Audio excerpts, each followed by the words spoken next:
Good evening guys, আজকের ব্লগসটা কিন্তু শুরু করলাম এখন আমরা চলে যাচ্ছি একটু দক্ষিণেশ্বরে মাকে পুজো দেবো। অনেকদিন ধরে মনটা চাইছিল, কিন্তু পড়া কোচিং এত কাজের মধ্যে না টাইম বের করে উঠতে পারছিলাম না। অবশেষে কিন্তু সময় করে ঠিক চলেই যাচ্ছি। আর মাকে পুজো দিই, আর দেখি কেমন করে পুজো দিই, কীভাবে পুজো দিই, আর মার কাছে কী চেয়ে নিলাম। তোমাদের সব কিছুই দেখাবো, মন্দিরও দেখাবো, পরে দেখাচ্ছি।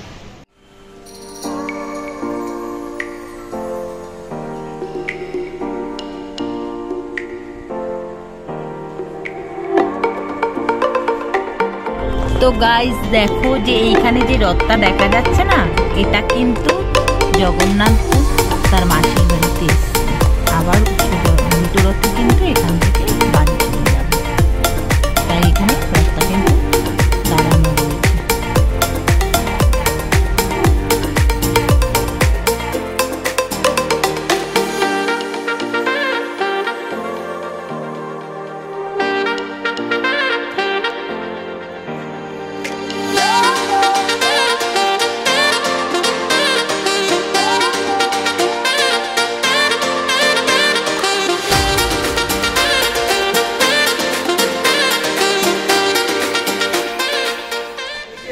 তো গাইস পুজো দেওয়া হয়ে গেল, খুব সুন্দর পুজো দিলাম, এত ভালো পুজো দিলাম, মনটা শান্তি হয়ে গেল।